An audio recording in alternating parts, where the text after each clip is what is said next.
Good evening, everyone. Thank you.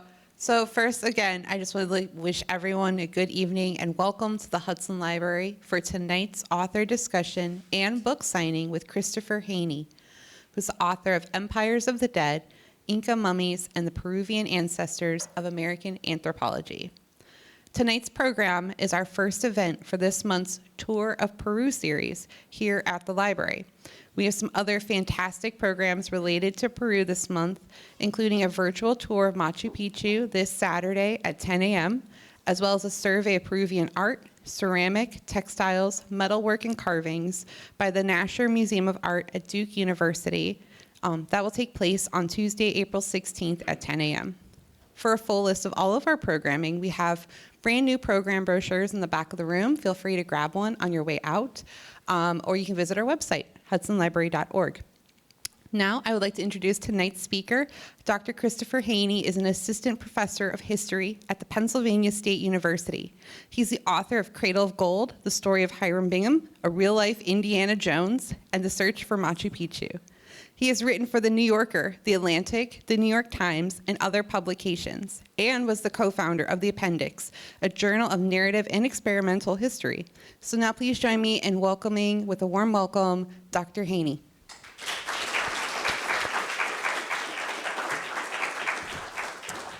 Hello, everyone. Good evening. Thank you so much for the kind introduction, Kelsey. It's a pleasure being here tonight. I am from New Jersey. Sometimes I talk a little fast, which I hope is okay. But if I start talking too softly, please raise your hands to remind me to speak up. So to add a little bit to that introduction, I'm a historian of modern Latin American history, but also the history of the Incas. I've spent the last 19 years of my life living between the United States and Peru. I work on the history of the Incas and the Americas' indigenous peoples, but also the history of science and museums.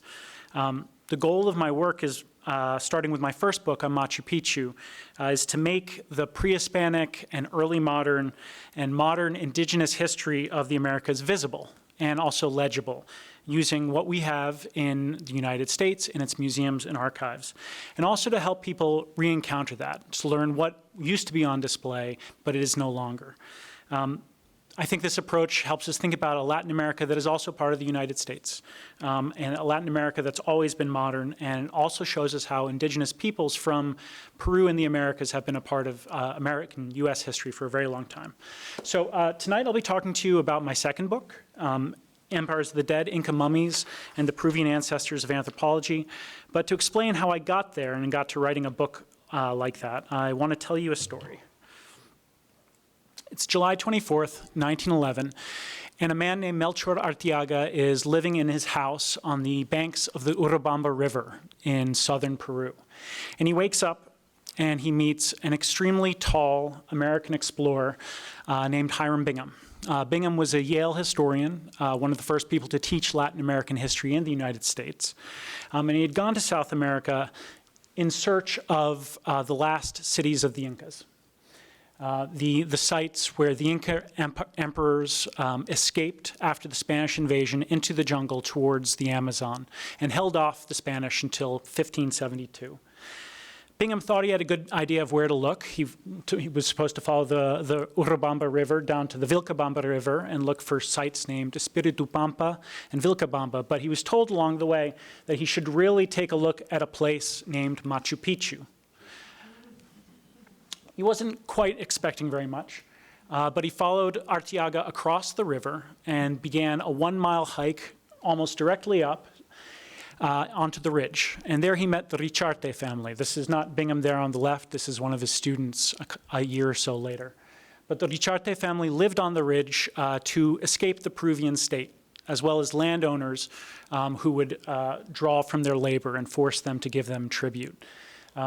They had a son, Pablito Richarte, who then led Hiram Bingham into what became the highlight, we can say, of his life. Even though he later became a lieutenant governor and governor for the state of Connecticut and then a U.S. senator, the books that he continued writing after his retirement weren't about the Senate. They were about Machu Picchu.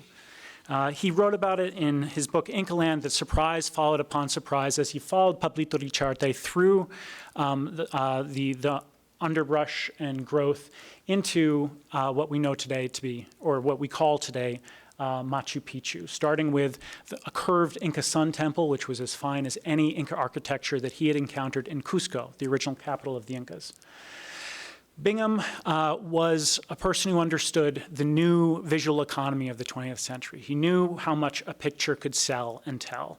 He was sponsored by Kodak, and he set about taking pictures not just of the Peruvian landscape, but also of himself to market his discovery when he came home. And what his pictures showed of Machu Picchu stands as one of the great accomplishments of architecture in human history.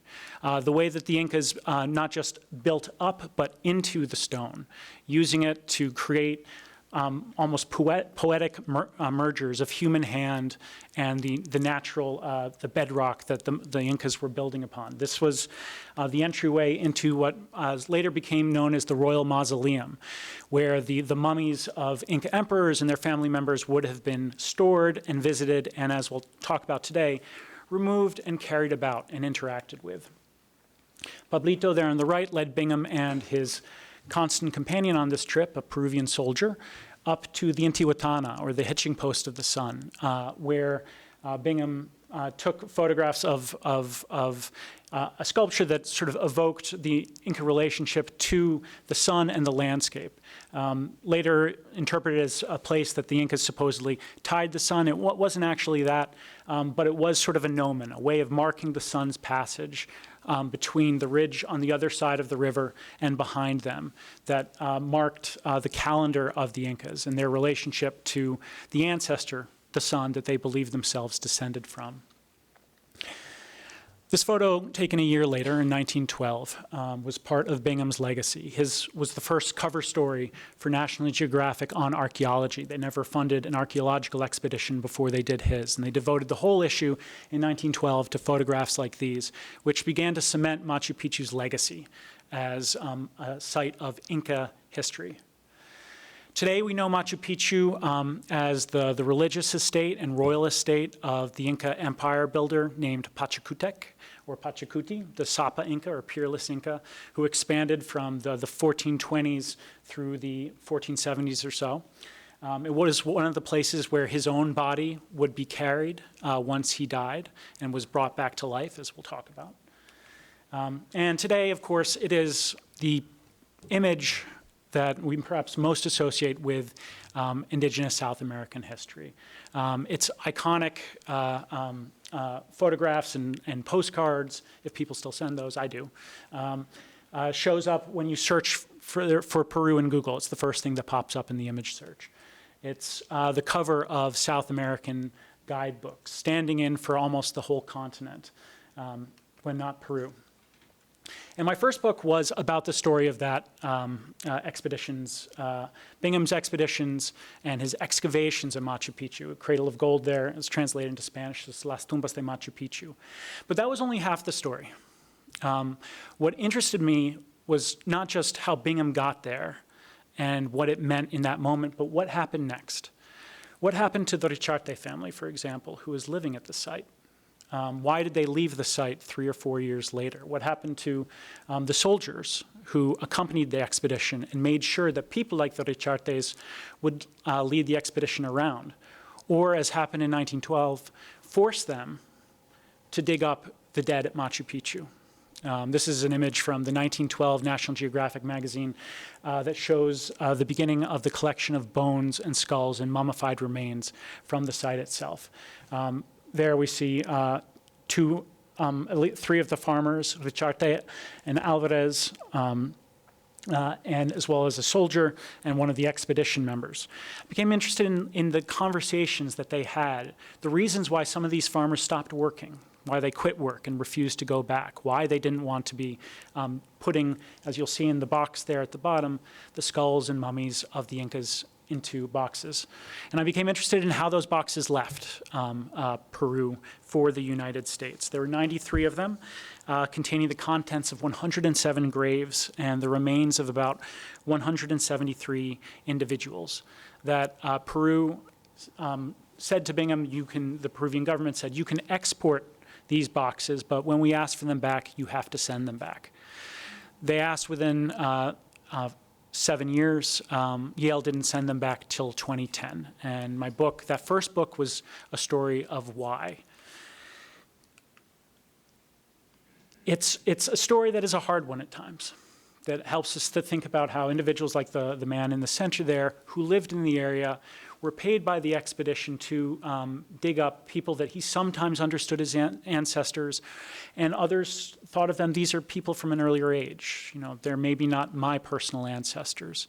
Why they did that, what they were paid to do that, why they were studied, and what it meant once they arrived in museums in the United States. And this sort of nagging question was one that I wanted to answer and think about, like, what is the larger story here? Why do we look to a place like Peru or Machu Picchu as emblematic of Peruvian history? Why was Bingham looking for the lost city of the Incas in the first place?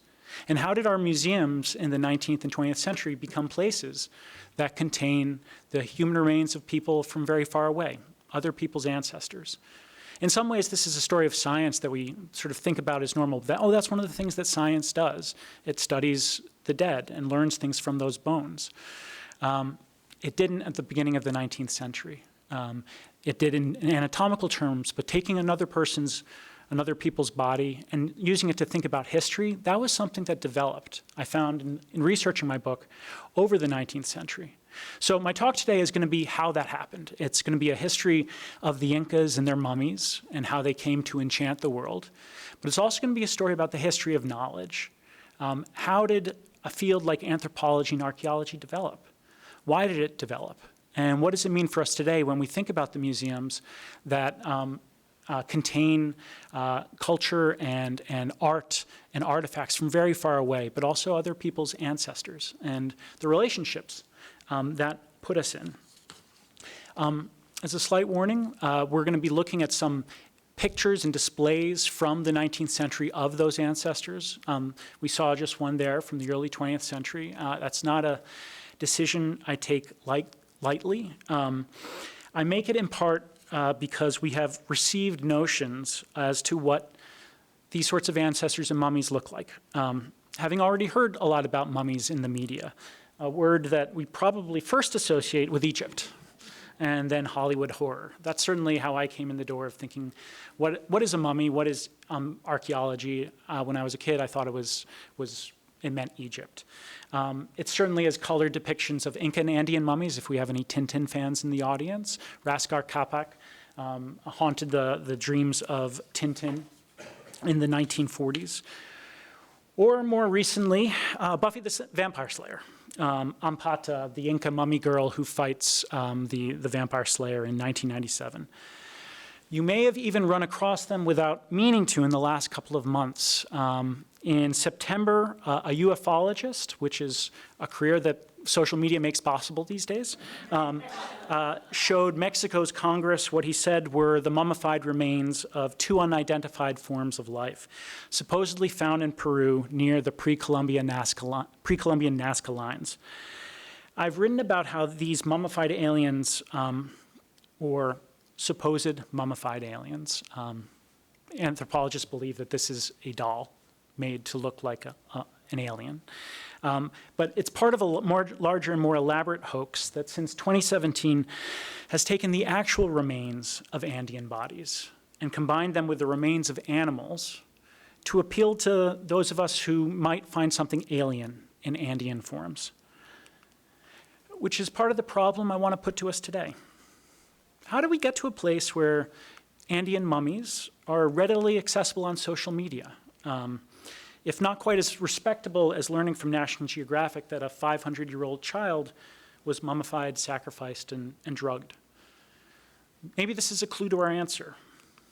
Are we being sold this because we're already buying this? We might ask, like, whether a presentation, for that matter, a book about this history, should display any images at all. Some of you might be aware that Native North Americans for the last 4 decades have been pushing museums and researchers to address how there are looted ancestors in many of our museums that were taken under the guise of science. My own university, Penn State included. Penn State's university campuses are located on the homelands of the Erie, Haudenosaunee, Lenape, Monongahela, Shawnee, Susquehannock, and Wazaze nations. Making that land acknowledgement means a little more now that Penn State is working to repatriate the ancestral human remains of 56 Native North Americans that have been at our museum for years. This is a process that's happening in museums across the nation.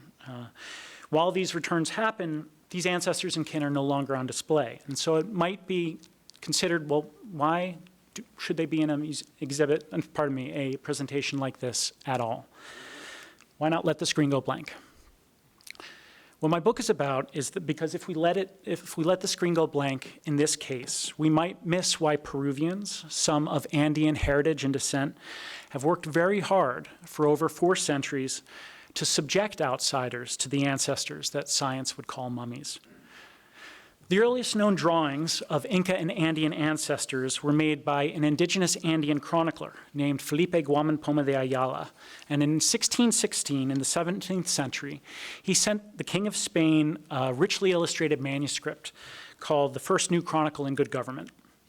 Guaman was no Inca, and he in part wanted to explain why he was a Christian, why he thought that Inca religion had led Andean people astray. He drew the mummified Inca emperors in a way that emphasized that they were embalmed, that their aya, or corpse, had been turned into a lightning-bringing idol, an illapa. His point was that not all Andean people were the same. As I tell my students, they weren't all Incas, and they probably had as many names for ancestors and kin as there were valleys, of which there were many. Guaman depicted the death ways of the Inca Empire, which was called Tuantinsuyu, to show the many ways of caring for the dead, of caring for ancestors, including his own, to induct the Spanish king into the many varieties of how Andean people cared for their grandparents, for their parents, for their children. His chronicle disappeared into Denmark until the early 20th century, and over that period, these aya or illapa or malkis or munaus, all these different types of beings became flattened and known as only a few things, momias incaicas, or ancient Peruvian mummies. It muted his call for nuance, for understanding of the different ways that people cared for their dead, all the ways that they loved, cured, venerated, and sometimes even feared their kin. Guaman ancestors, when we look at them, confront us with a past that was still present and origins that look back.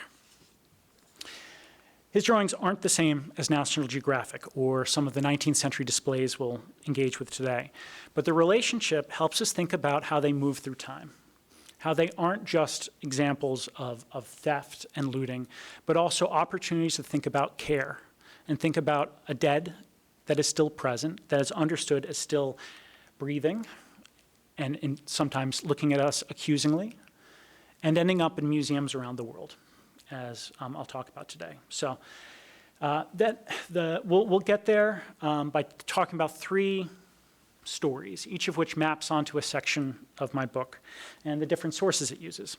The first part answers a friend's question. Why do we call them mummies anyway? Why do we say that the Incas made mummies? And where did that word come from? Mummy, as a term, some of us might know, is an invention. It's a term that developed in the 16th century as a result of how Europe met the ancient Arabic and Egyptian world. Mumia, the original word in Latin and Persian, referred to asphalt or bitumen, the substance that it was believed that the ancient Egyptians used to preserve their dead. Mummy didn't originally refer to the bodies of the dead. It referred to the embalming substance. But in the 15th and the 16th century, Europeans sought mumia as a medical substance. They thought that by consuming it and applying it to their own bodies, they could halt the passage of time and not die. One of the ways that they sought to get it, though, was through the bodies of the Egyptian dead. They began, and this is a disturbing history for the 16th and 17th century, but they began grinding up the flesh of Egyptian mummies and consuming it like a drug or putting in poultices on wounds.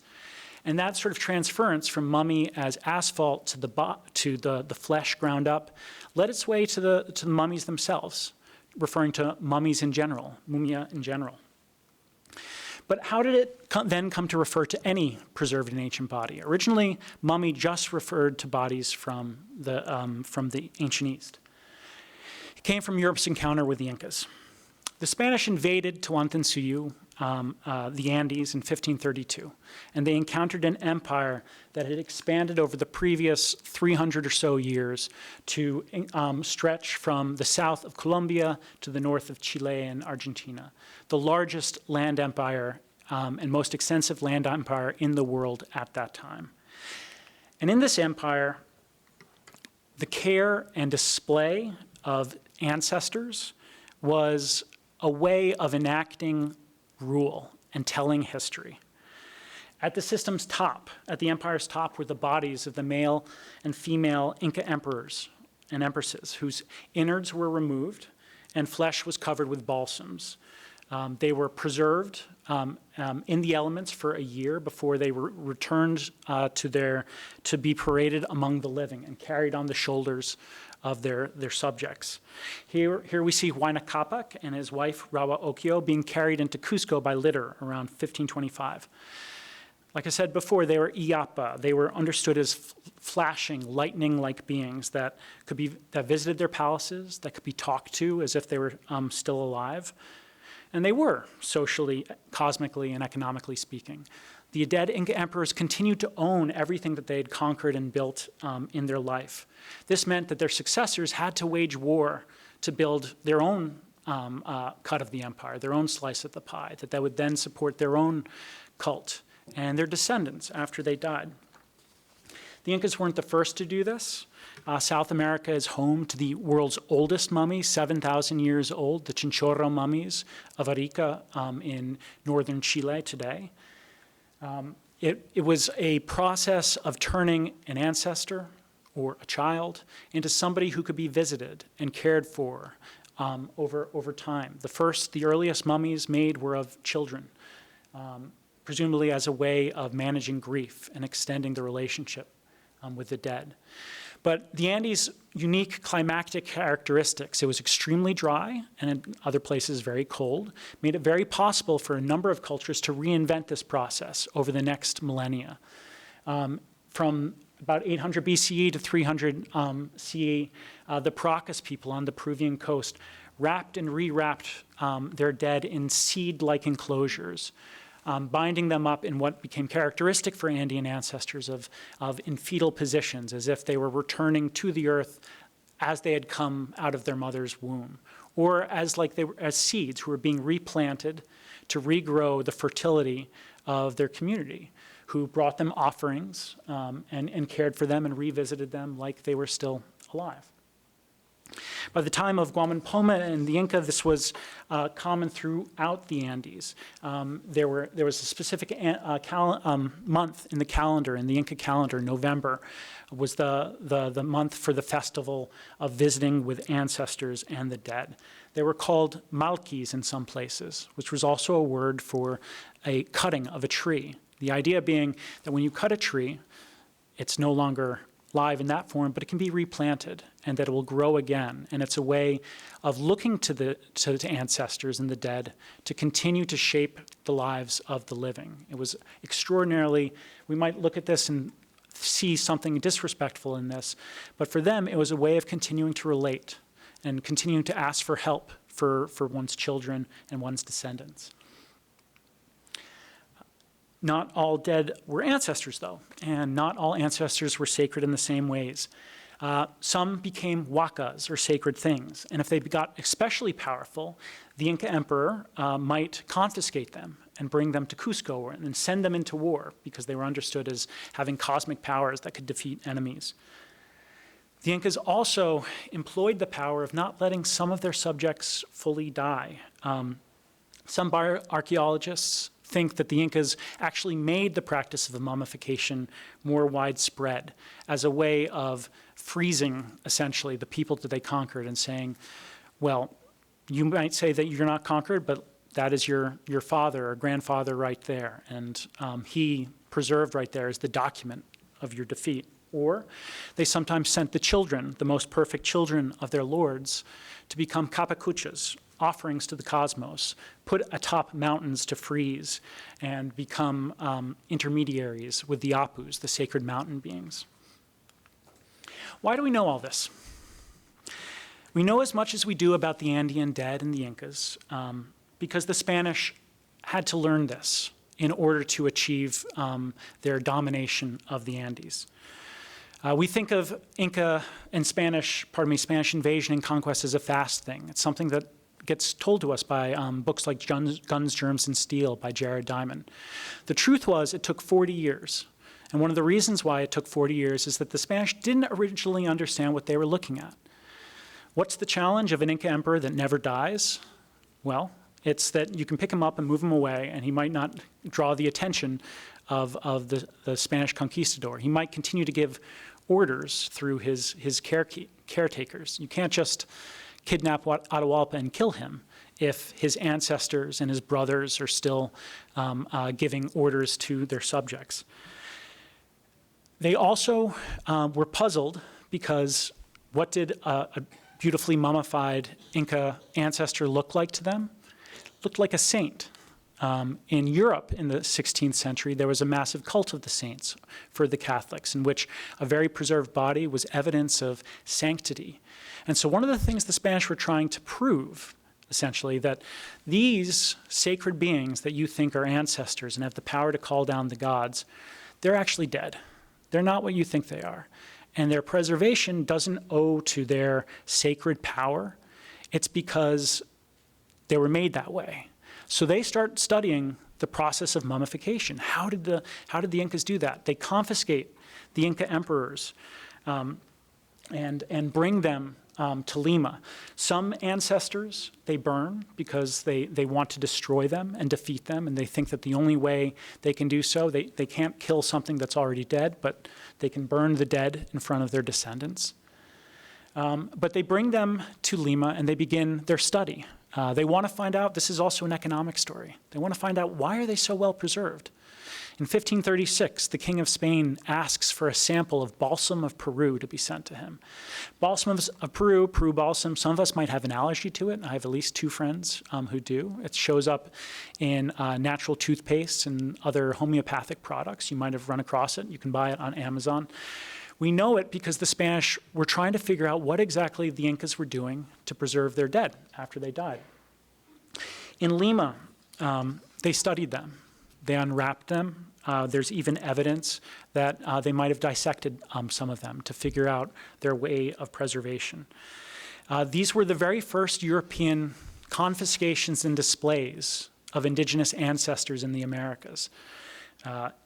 Not in the 19th century US, as sometimes told, but in Peru in the 16th century. It's a story of violence, but it's also a story of science. It's helping us think about how science and violence can go together in particular moments of conquest and colonization. The embalmed Incas, even as they were unwrapped and in some cases dissected and buried, probably in Lima, lived on, though, through print. You're looking at a portrait of the first published indigenous author in the world, indigenous American author in the world. His name was Garcilaso de la Vega. He was the son of an Inca princess and a Spanish conquistador. And his book, The Royal Commentaries of the Incas, was one of the most famous and translated and republished books of the 17th and 18th century. He went to Spain when he was 20. And before he left, he saw the mummified remains of his grandparents and further on back. And his book, his massive book, Commentaries of the Incas, is trying to write the history of his people in the absence of their own original writing. The Incas had quipus, or knotted cords, that they used for their records. They didn't write, and so he wanted to take all the stories that he had heard and turn it into the sort of history that he believed that Europeans would respect. And he was. And his book was. And one of the things that he focused on was the nature of Peruvian embalming, Inca embalming. In the 17th century, the Incas became famous for the preservation of their dead and the wealth with which they were interred. His book was translated and retranslated. And in these translations, an interesting thing happens. It's a little bit like a game of telephone.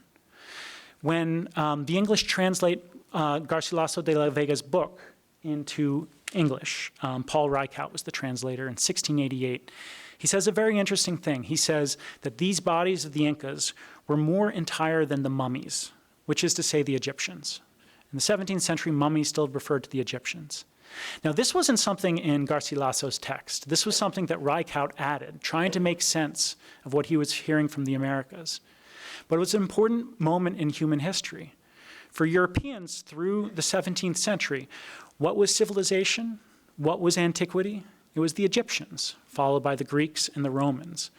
There was a lot of denial that indigenous people had a history as complicated and as sovereign and as scientific as the Egyptians did. So saying that they were more entire than the mummies was a little bit like slapping a card down on the table of saying, pay attention to indigenous and American history.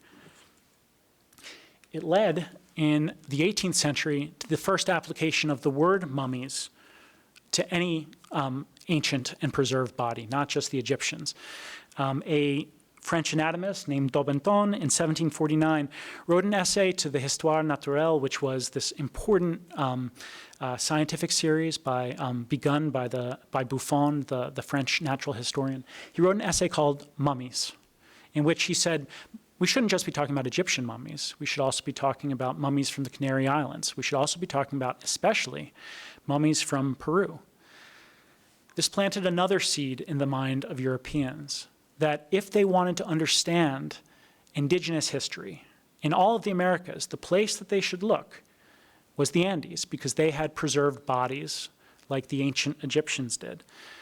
The essay of Buffon, an essay by Buffon also appeared in this same volume in 1749, in which he proposed that Mexico and Peru were the most ancient lands of the Americas, the most anciently peopled.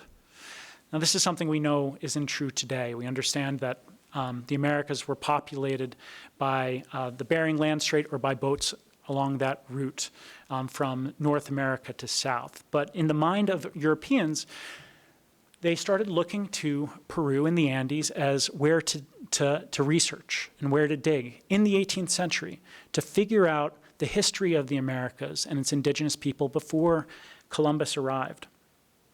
We're looking at the first illustration in history, the oldest diagram of how to excavate an indigenous interment in America. It's from 1748. It's by two Spanish officers. That mound there is a huaca, or tomb, from northern Peru or southern Ecuador. And that sort of cruciform figure on the left there is their diagram of, like, how do you dig into one of these things? And what can you find once you do? And how can we, like, use these objects and artifacts to, in the terms of the day, judge the level of civilization of indigenous people? It wasn't just interest in indigenous history for its own sake. What they were trying to figure out was, were the Incas as developed as Garcilaso said they were? He presented them as the Romans of the Americas, or even more maximal than the Egyptians, closer to Christianity, and capable of building massive monuments. That was a major claim, that the excavations into tombs like this, but also in the United States, sought to interact with.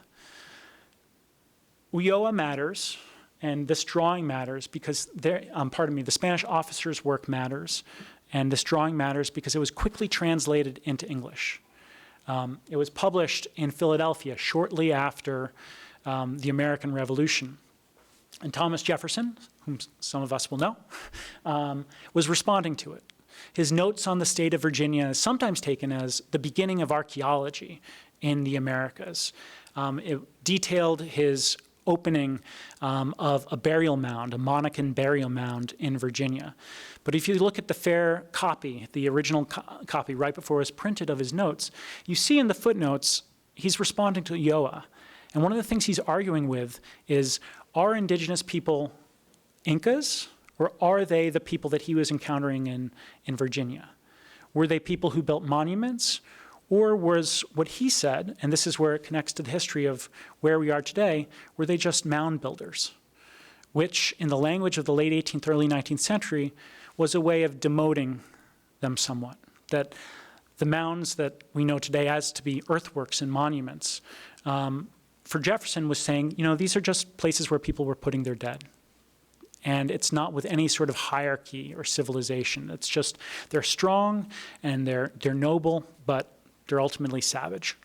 They're barbarous. They're not civilized. So these were the stakes going into the 19th century.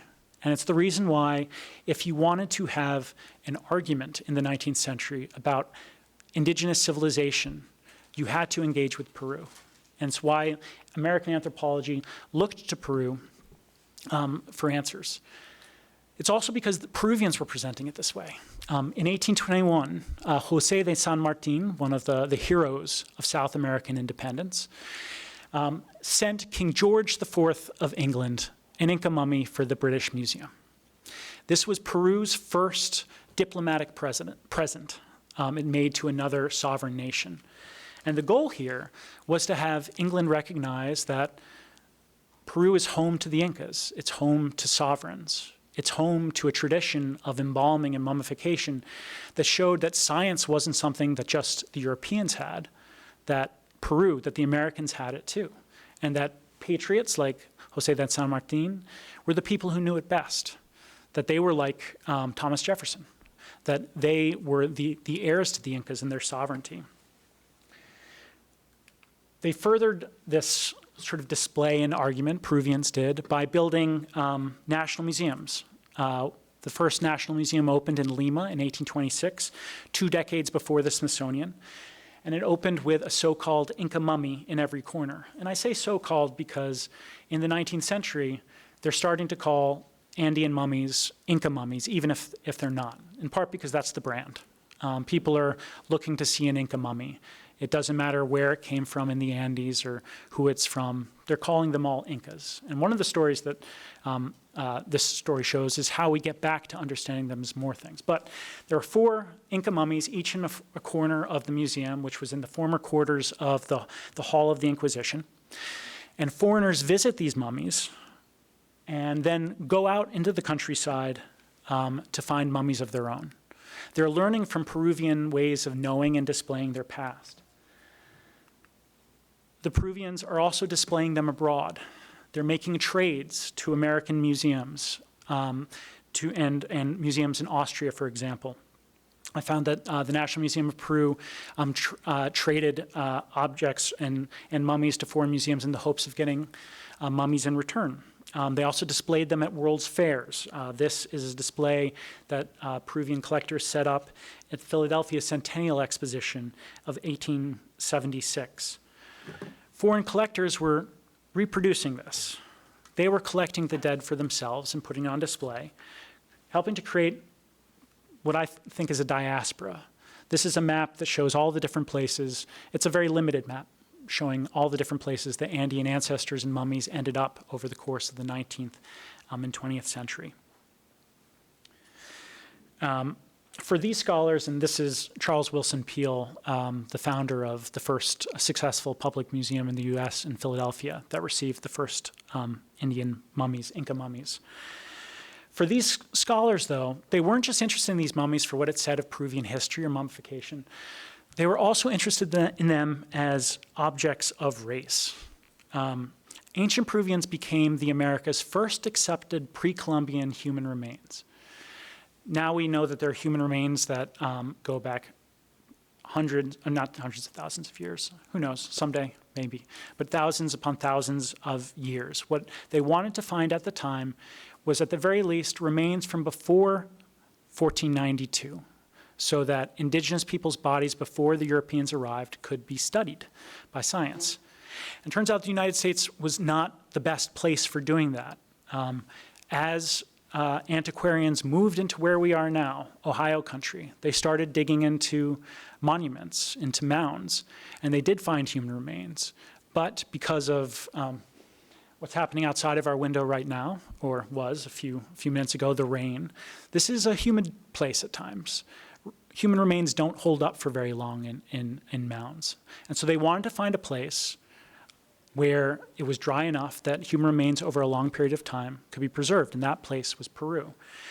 So from the 1830s, you see Peruvian collectors, American collectors and anatomists start their collections with the Peruvian dead. It's the largest single population collected by Samuel George Morton, a craniologist in Philadelphia, whom sometimes gets called the founder of American anthropology or the father of American anthropology. Other people call him the father of scientific racism in the United States. And he filled more pages in his book on the ancient Peruvians than any other group. It was the first Indian skull he collected, and when he died, the largest population in his collection, which is today still held by the University of Pennsylvania, were the ancient Peruvians. The consequences here were profound. Morton started out originally believing Garcilaso de la Vega, believing those Peruvian texts that insisted upon Inca and ancient Peruvian history and sovereignty. But where he landed after years of study was that he believed that all these indigenous skulls were the same, essentially the same. And if that were true, he was more inclined to judge indigenous people by sort of the racist stories about them from the 19th century in the US.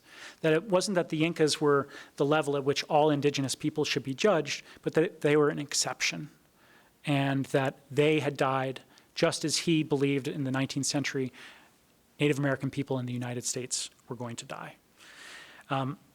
He also encouraged the collection of skulls more generally. This is a scientific story. It's, if we have any anyone who works with data in the room. One example is less convincing than 150.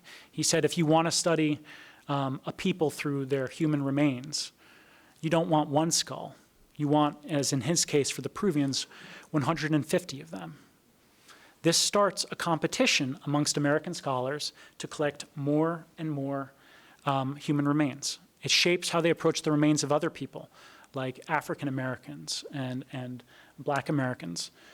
It gets used by proponents of slavery to say that skulls over time show the constant dominance of whites back through history, that the ancient Egyptians weren't African, that they were Caucasian.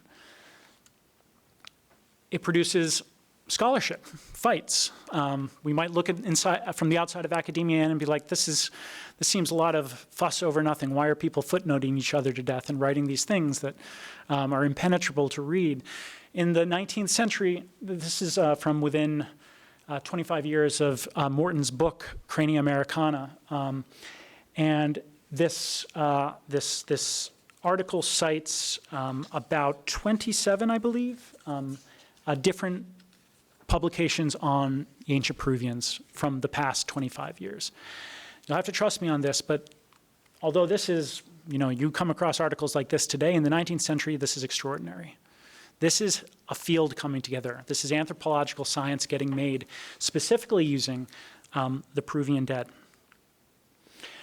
The Smithsonian's first ethnological catalog begins with 3 ancient Peruvian mummies, and 11 ancient Peruvian skulls. It shapes how U.S. museums and anthropology is constituting itself. People are seeking more and more Peruvian mummies, leading to the very first PhD dissertation in anthropology written by a U.S. citizen at Harvard, which was also the dissertation that brought some 150 mummy bundles to Chicago.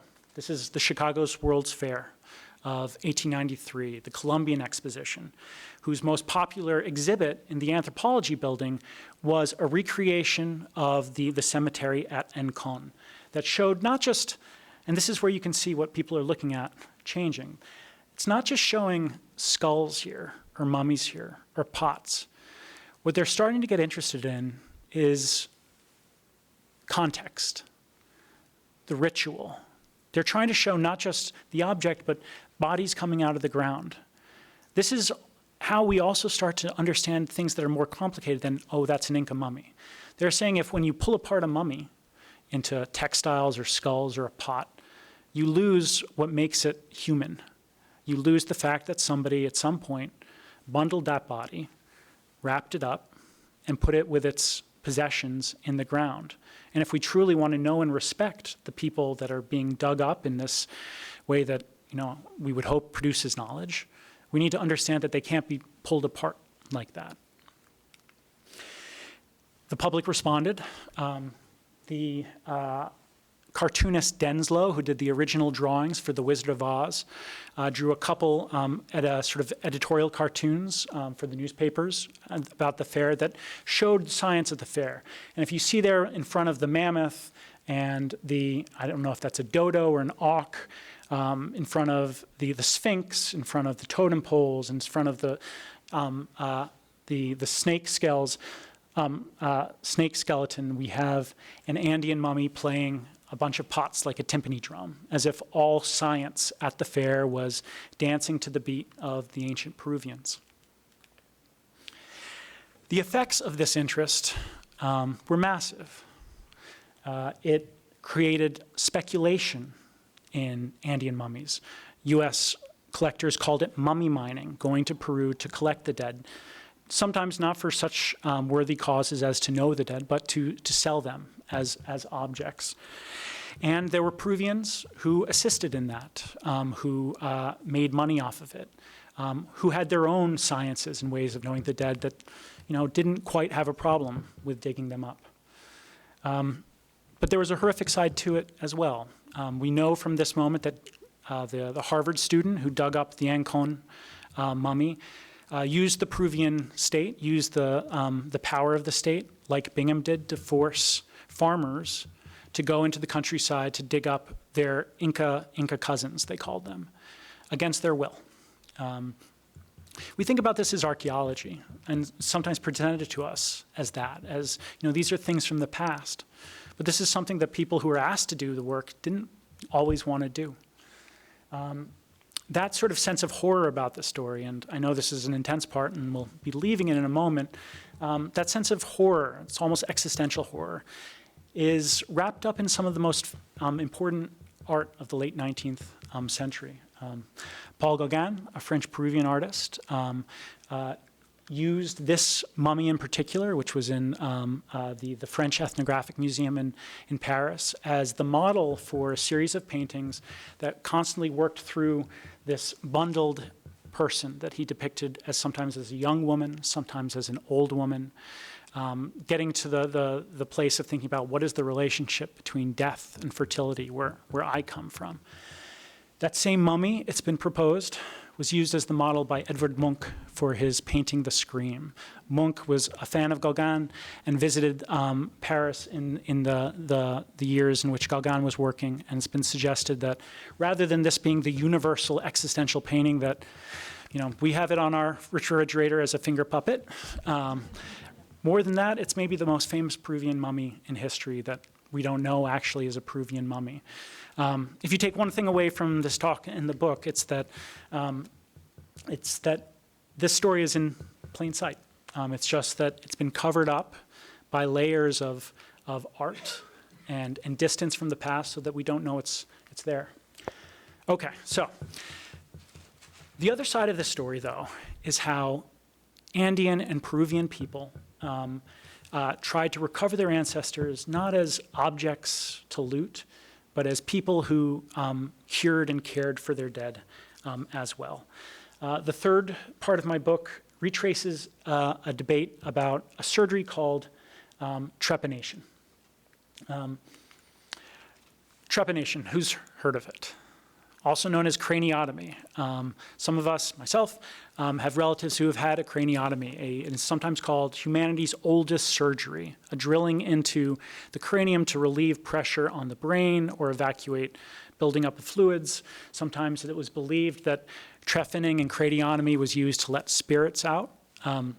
We know of its antiquity, though, because in the mid-19th century, a Peruvian surgeon named Ramon Mato in Cusco, and a Peruvian antiquarian, a woman named Ana Maria de Centeno de Romanville, collected this skull from the valley of Yucay, actually close to where Huayna Capac's body might have gone. And they found it, and Mato, who was a surgeon, said, I think I know what that is. That's not somebody taking a trophy. That's not an injury. That seems to be somebody cutting into a skull to remove a piece of bone. An American archaeologist named Ephraim George Squire saw this skull in Ana Maria de Centeno Romanville's collection, and either got her to lend it to him, or some people in Peru say stole it from her, and brought it to the United States and made it famous to the world. Paul Broca, an anthropologist, but also one of the founders of neurosurgery in the 19th century, studied this skull and embraced it as evidence that people before the Europeans, particularly in the Americas, were practicing an extremely adventuresome and dangerous surgery, and that they were doing it, he thought, to heal the living. This starts an international debate. People start looking for other examples of trepanation. And there are plenty of people in North America and in Peru who don't want to believe it. They think that this isn't surgery, that what these people are doing are taking trophies, they're taking bone, that it's like a cranial version of scalping. And it's part of that debate that I've been talking about in the 19th century. Are indigenous people surgeons? Are they civilized? There were plenty of people who wanted to look at that skull and not see healing, but see violence and savagery instead. What happens is the Peruvian Surgeon General, a man named Manuel Muñiz, he travels far and wide in Peru and collects 19 trepanations from throughout the country, and he arranges them to show the progression of diagnosis, surgery, but also healing. He's able to show that a number of these skulls show regrowth of bone after the bone has been removed, which shows that the person wasn't dead and it wasn't being taken as a trophy, that it was responding to some disease or some illness. And also some of them show skull fractures too, which show that they were operating to relieve pressure on the brain. He brings these skulls to the Chicago World's Fair. While Dorsey has his display of the Ancon mummies, Muñiz is saying, look over here. Let's talk about how Inca and Andean people were surgeons and not just people who you've dug up and are putting on display. And very interestingly, his collection ends up in the Smithsonian, gets photographed, and it makes it back to Peru. And when it makes it back to Peru, this particular skull strikes somebody as familiar. So there are 19 skulls. Turns out not all of them were collected by Muñiz, who was a limeño, a person of sort of European descent in Lima. One of them was collected by a man named Julian Teo. And Julian Teo was an indigenous governor in a place called Huarochirí. After the Spanish invasion, after the defeat of the Incas, Inca people kept going. Andean subjects kept going. Quispe is one of the most numerous last names in the Americas. It's an indigenous last name. It's because the majority of Peru's population and Bolivia's population are indigenous Andean. Julian Teo is of Andean descent. He originally collected the skull before Muñiz took it and sent it to the US. And Julian Teo's son is this man, Julio Cesar Teo. He was born in 1880, lived to 1947. And he was one of 7 children, and he was the only one that the Teo family sent to Lima for an education beyond their country school. He went to the oldest university in the Americas in Lima, the University of San Marcos, and he studied surgery. He also worked in Peru's National Library. And one day while he's working in the library, he finds the report that has that picture in it that has been sent from the United States back to Peru. And he says, I know that skull. That skull used to belong to my dad. I held that skull before it went to the United States. Maybe he looked for his dad's name and saw that his dad's name wasn't there. Maybe we know that when he translated the American report that went with it, he saw that the American anthropologists who wrote up the skulls actually tried to argue that they showed barbarity, that this wasn't good surgery, that instead showed thoughtless hacking. This, despite the fact that and here's where I reveal the success rate for the Incas before the invasion, 75% of people whom they operated upon survived. How many people, the percentage for people who survived trepanation in Europe and the United States through the late 19th century? 25%. It's a question of hygiene. It's a question of doing surgery at high altitude sunshine, which is antimicrobial in nature. It's also a matter of skill, knowledge. He translates this and realizes that Americans are taking something that his dad collected, maybe as an example of his own people's surgical skill, and saying that it doesn't matter. He's also seeing himself reflected. Remember, he's training to be a surgeon, and he's looking at the skull and realizing, my people have been healing for centuries. This isn't just something that comes from Europe and that I have to emulate. He goes to Harvard. He's probably Harvard's first Peruvian student. He gets his MA. He goes back to Peru. He founds its first 3 national archaeological museums. He studies the Andean dead and collects them and tries to protect them and not let them out of the country. And he's doing so because he's saying they don't matter because of the shape of their skulls or how civilized you think they are. I know they're civilized because if we look at what actually matters about their skulls, they were healing each other. They were caring for each other. They were wrapping each other up and bundling them up. He also is why Hiram Bingham went to Machu Picchu. Okay, this is where, quick sidebar, Bingham only knew to look for the last cities of the Incas because Theo, while he was a student at Harvard, sent Bingham an article saying, if you want to look for the last cities of the Incas, these are probably where those places are. And he wanted to go with Bingham on Yale's expedition to be its archaeological consultant, but Bingham said no. He wanted the glory for himself. Theo, though, had the last laugh. Bingham's career ended when he was charged with smuggling. Theo went on to become a diputado, or a deputy to Peru's Congress, as well as the author of the first Peruvian law that claimed ownership over ancestors so that they couldn't leave the country. He also became famous for studying the funerary bundles of Paracas. We saw them. These were the seed-like ones from about 800 BCE. And he found 450 of them in the sands on the Peruvian coast. And they were notable for him not just because of their incredible textiles, the finest textiles that had ever been found in an archaeological context in the Americas. They're also notable because they also had the oldest tools for trepanation ever found. They showed how old Andean healing was.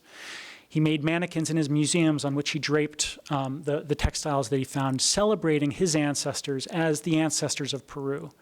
Important not because they were Incas, because they were emperors, but because they were healers and scientists and people who cared for their dead. He died in 1947, and he was so committed to this vision of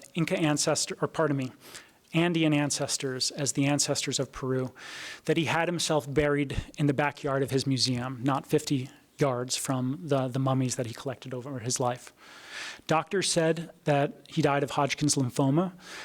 Some of his own countrymen said that he died because he had been cursed by the mummies that he was trying to protect, which is one of the ironies here. Sometimes it's a very fine line between celebrating and taking and claiming. He thought he was celebrating the dead. People from the communities where he was taking them said, well, why do they have to go to Lima? I mean, we thought that they were fine just there. Where do we end with this? And I promise I'll be done.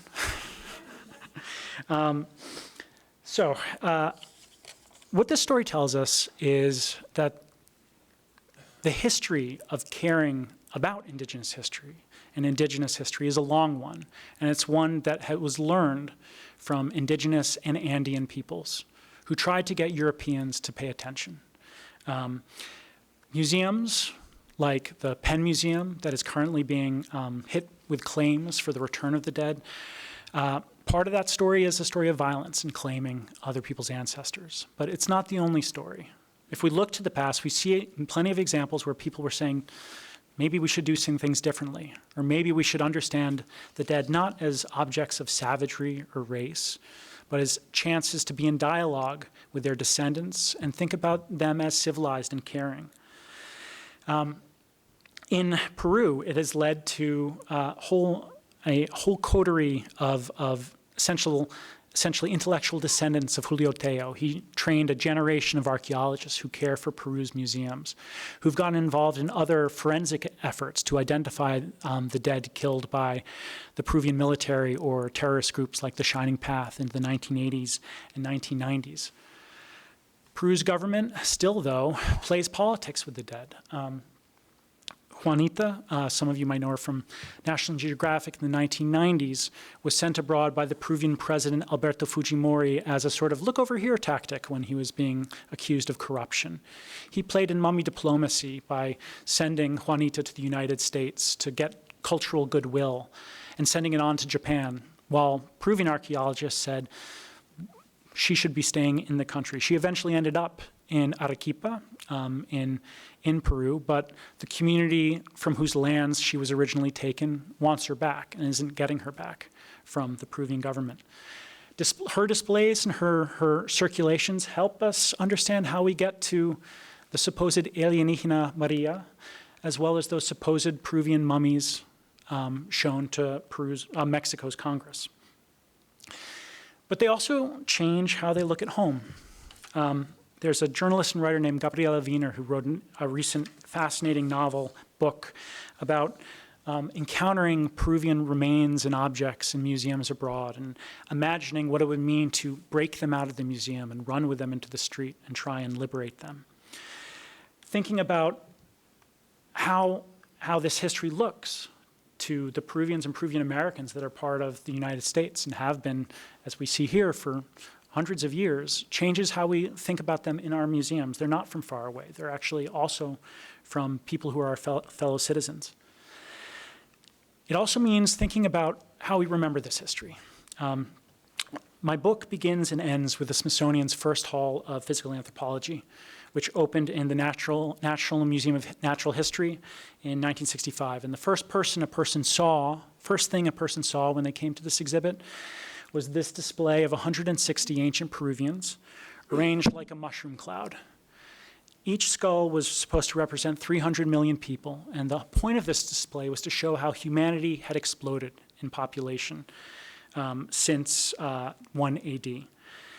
When the Washington Post asked why they used ancient Peruvian skulls to illustrate this history, the curator could only say, "We did it because we had so many of them." He wasn't wrong. The hall used ancient Peruvians to explain cranial shaping, to explain mummification. In almost every case, they were there as illustrations, not about care for the dead. That display came down in the 1980s, when Native North Americans were asking for museums to account for their role in this past. And bringing that display down is a good thing, in my mind. But it also makes that history hard to see. It makes the violence of it hard to see. It also makes us less sensitive to the histories that can also heal. Because what also came down in the 1980s was the Smithsonian's displays on trepanation. It included the Peruvian skulls that showed how Andean surgeons were more accomplished at this before the late 19th century than any other people alive. They also took down this painting. This is a 7 by 11-foot painting by a Connecticut artist named Alton Tobey. Has anyone seen this painting or remembers it from a visit to the Smithsonian? Sometimes I get hands come up. The Smithsonian sent Tobey to South America to study trepanation, and his painting depicted an Inca surgeon at work, set at Machu Picchu, the most famous site in Peru and the Americas, with an Inca priest doing the work. But hidden in Tobey's painting was the history that we've traced today. For inspiration, the Smithsonian sent Tobey not just to Peru, but to look at this painting, showing a great moment in the history of medicine, painted for a pharmaceutical magazine in the 1950s. And here, the scene's not at Machu Picchu, tourist-friendly Machu Picchu, Bingham's Machu Picchu, but at Paracas. This is the place where Julio Cesar Teo dug up the dead, who made a mannequin looking like this priest in his museum that then served as the model for this painting. Hidden in this painting is the story of how Teo said that trepanation in surgery wasn't just something that belonged to empires or Incas. It was something that belonged to all Peruvian people, and that they had a place in the modern nation as well, that he had a place, that Indigenous Americans had a place. And this is a way for understanding this story as one of healing as well. Skull Wall should not go up again, but a painting like this can, to help us think about how Andean people have taught us to respect the dead for millennia and how we can see them with new eyes and celebrate their future. Thank you so much. I've talked for quite a while.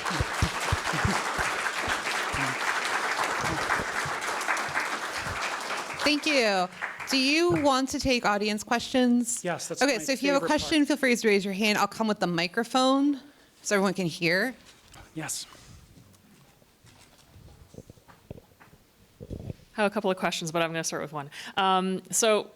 You talk about Peru a lot, and Andean people kind of, I guess, span across the Andes.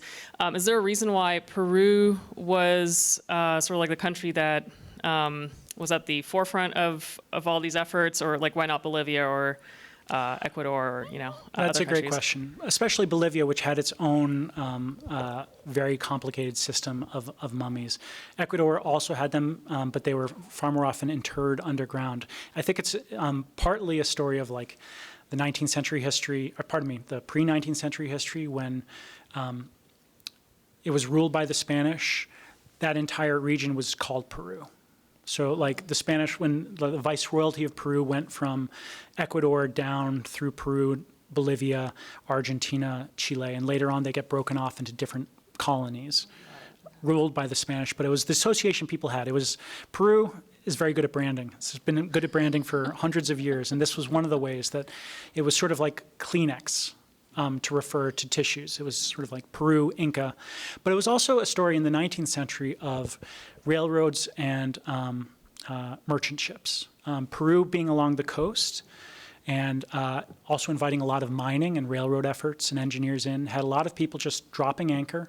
I found a ship that brought on ballast onto its boat and then traveled up the coast of San Francisco, dropped the ballast, this is 1860 or so, no, a little bit later, 1870, dropped the ballast on the dock in San Francisco, and one of the bags breaks open and sand pours out, and there's the mummified remains of a couple individuals in. Just almost by accident, the soil of Peru is being associated with preserving the dead in a way that draws attention like that. Thank you. I have a second one, but I'll let other people. Does anyone else have a question? Okay.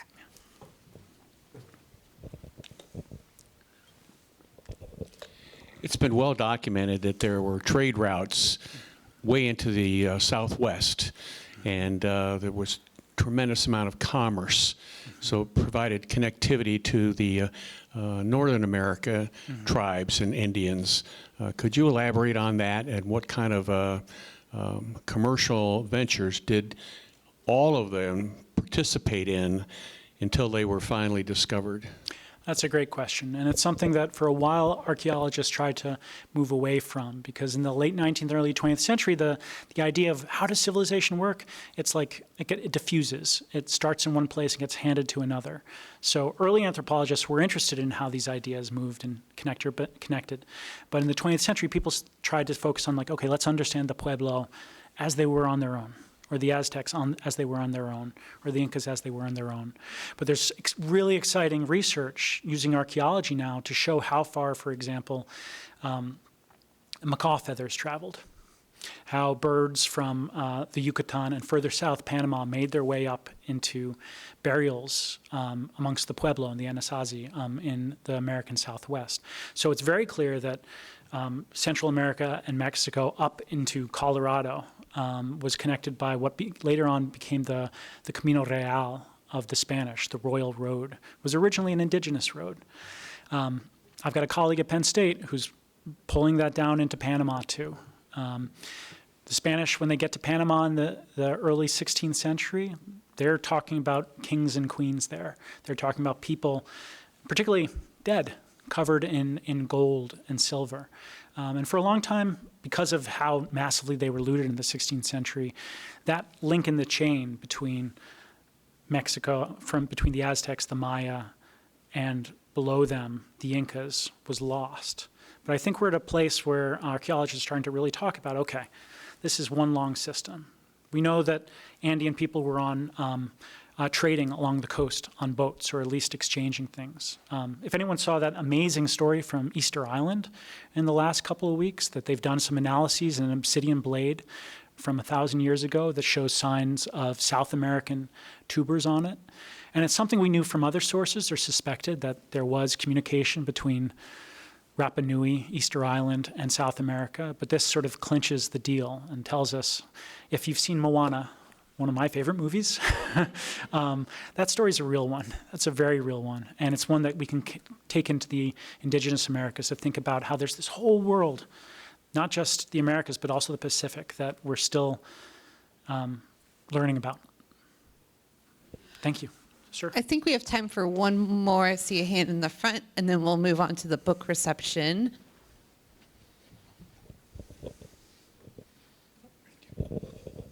How active are the current archaeological digs right now?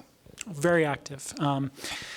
I have a Google News alert for anything Peruvian archaeology or mummies, and so it means every day I get a report on new stories. But it's tremendous. It's one of the places where American archaeology is most active, and also there's Teo's heirs. There's a huge Peruvian community of museums and archaeologists that are revealing tremendous things, and sometimes by reapproaching collections. I'm involved with a project that is trying to use some of these collections that made it to the U.S. to reconnect them to communities. And I found in the archives of the Smithsonian a letter referring to a cranial mask.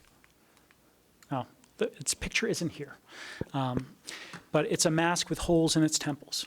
And it's made from the frontal bone of a skull.